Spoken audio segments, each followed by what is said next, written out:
Sa petite entreprise ne connaît décidément pas la crise. Dans son atelier, Arnaud et ses 4 employés fabriquent, réparent et perfectionnent le modèle phare, la Label. Du coup c'est bon, elle est prête, tu peux la contrôler. Ok, merci.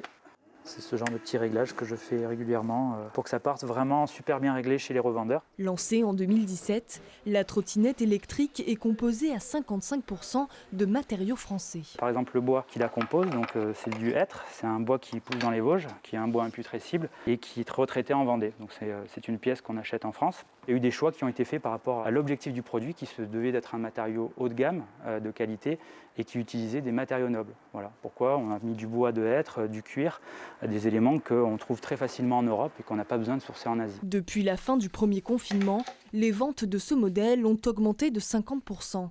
Un succès que son fondateur explique par une réflexion sur nos moyens de déplacement, mais aussi par un bouleversement des modes de consommation. Je pense que la crise a certainement fait réfléchir les personnes pendant le confinement en se disant les produits low cost chinois, c'est bien quand on est dans une logique de consommation, de surconsommation. Et les gens se sont certainement rendus compte qu'il fallait consommer local pour que la valeur ajoutée reste chez nous et qu'on gagnerait tous ensemble à consommer plus proche et plus local.